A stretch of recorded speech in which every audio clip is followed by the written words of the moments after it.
Thank you very much, Ms. Nathan. Mr. Greenberg, ladies and gentlemen. I am very impressed that so many people get up at 8:30 and even earlier. However, I'm going to forego the customary jokes because of the shortness of time.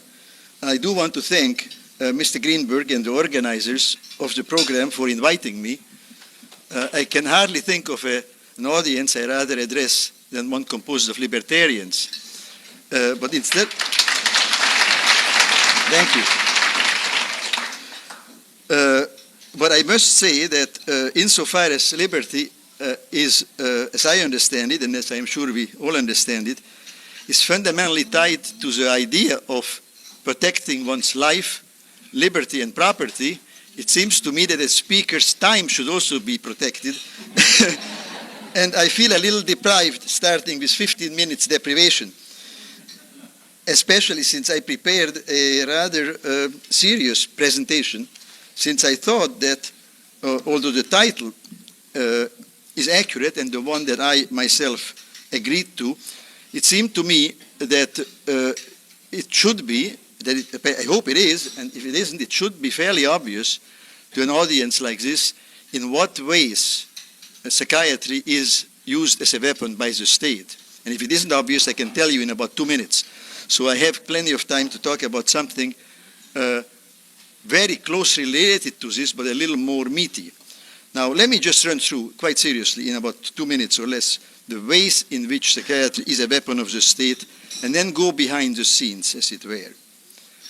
Well, first of all, it's obvious that psychiatry couldn't be a weapon of the state unless there was an alliance between psychiatry and the state, similar to what used to prevail between church and state in theological societies, or for that matter in all Western societies, and that still prevails in Iran, in Israel, in Ireland, and many other countries. So what are some of these ways? Involuntary mental hospitalization, obviously, is at the top of the list, which is a fancy psychiatric way of saying imprisoning the innocent. And, of course, so-called involuntary treatment, which is a euphemism for electrical and pharmacological torture. The parallel runner of this is the insanity defense. I like to think of involuntary mental hospitalization as depriving innocent people of liberty, and of the insanity defense as depriving innocent people from protection from guilty people by psychiatrists going to court and claiming that guilty people are innocent.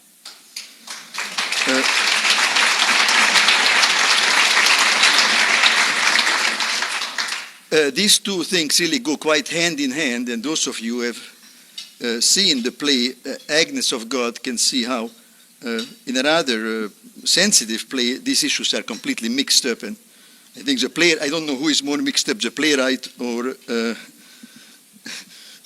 the lead character in the play.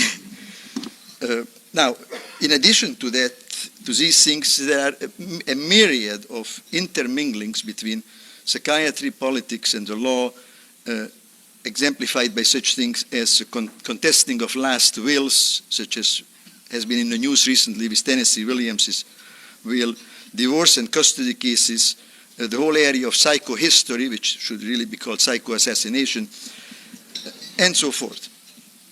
Well, I think I have done this now in a couple of minutes, so let me now present to you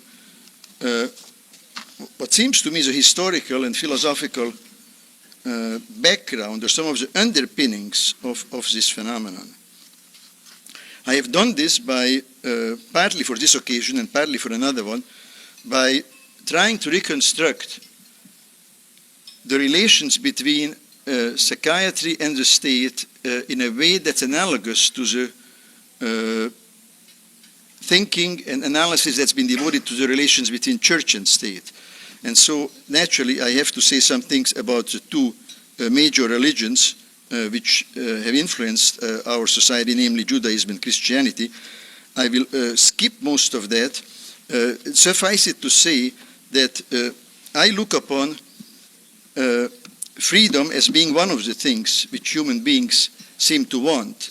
But evidently people want something unfreedom even more because the three major social institutions, to wit, in a historical sequence, religion, the state, and psychiatry, are, after all devoted to taking people's freedom away. In other words, to controls by external sanctions in the last analysis.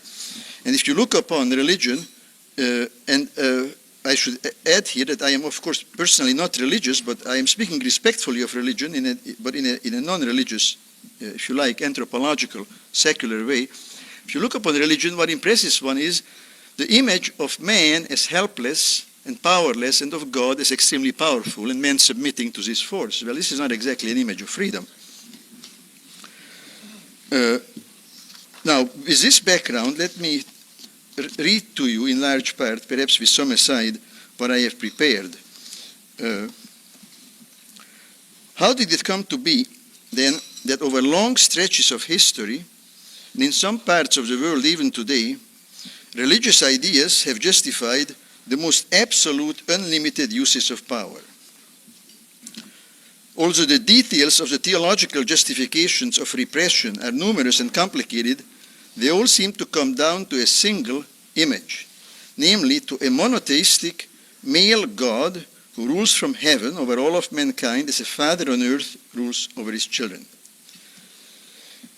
Perhaps the most classic exposition of this religious perspective on power is Sir Robert Filmer's treatise tellingly titled Patriarcha. Written in 1640, this work, which bears the arresting subtitle, quotes, "A defense of the natural power of kings against the unnatural liberty of people." I didn't make that up. This work was made famous, would perhaps be forgotten if it hadn't been for, because there have been many such works, but this work was made famous by John Locke's satirical attack on it. Locke ridiculed this author for trying to, quote, "provide chains for all of mankind," unquote, which Filmer, in fact, did extremely well.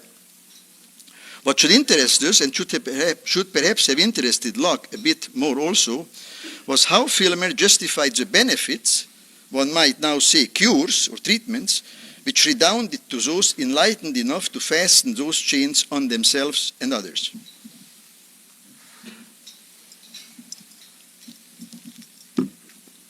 What Filmer provided in his book was, of course, nothing novel, but was nevertheless very important, namely a patriarchal and specifically Judeo-Christian justification of political authority.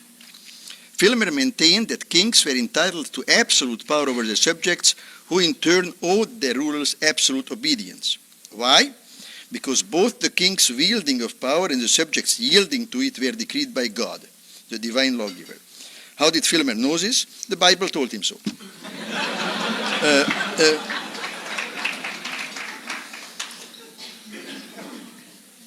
Now, the image, of course, as you know, was that until God created Adam, God himself ruled directly. With Adam, God created a paternal authority to rule in his place. Now, a number of concepts and images come together here, such as patriarchalism, paternalism, the divine rule of kings or other sovereigns, absolutism, slavery, and last but not least, revealed religion, particularly Judaism and Christianity. What characterizes all of these ideas and images is that that each sees the political order as naturally hierarchical, familial. On the one side is the father, lowercase f, or father, capital F, or Lord, God, or his vicar on earth, king or pope. On the other side are the people, seen as children, slaves, sinners, or a flock tended by a shepherd. In such an image, as Alfred Szasz, student of patriarchalism, reminds us, quotes, this is an extremely important sentence, which I quote from Szasz, quotes, "Childhood was not something that was eventually outgrown, rather it was enlarged to include the whole of one's life." Now, instead of childhood, we have included in patienthood the whole of one's life. It might seem unseemly and indeed unnecessary to belabor that this is a basic image of what life is and indeed ought to be, of how power ought to be distributed among human beings, that informs both the Jewish and Christian worldviews. God is our Father in heaven. The priest is called Father. We are his children. Just a master metaphor, you might say. But if so, it sure is a master metaphor that continues to pack a powerful wallop of real literal power. The fact is that for millennia there were no individuals at all. As Sir Henry Maine observed a long time ago, ancient law, quotes, knows next to nothing of individuals. It is concerned not with individuals, but with families, not with single human beings, but with groups. End of quotes from Maine. Clearly then, our rhetoric justifying use of power not only reinforces our image of it, but also ultimately determines how or whether we try to limit it. Consider, if God is seen as all-powerful, demanding total submission to his will, and if power is wielded in the name of such a God, then not only will the wielders of power demand total submission, but those subject to such authority and sharing its claims to legitimacy will also be eager to totally submit to it. To be sure, they may chafe under the yoke, but their complaints, couched in terms of misrule, will not challenge the principles of legitimizing their own submission. I can't think of anyone better, more famous than Alexander Solzhenitsyn to illustrate this view of enchantment with submission, but to the right authority. If God's power is total and his legitimacy, even in secular politics, unquestioned and indeed unquestionable, then the religious justification for the use of political power becomes irrefutable in principle and totalitarian in practice. These are merely consequences that flow from premises. If God is totally good and totally powerful, it is absurd to try to limit his power or the power of those who act in his name. It is not an accident, then, that the idea of limited government, the central principle behind the American Revolution and political system, is a secular notion presupposing the destruction of the legitimacy of priestly power, not just its reality, but its legitimacy. It is important to emphasize in this connection that the great historical struggles for religious liberty in Europe and especially in America antedate the modern struggles for national independence.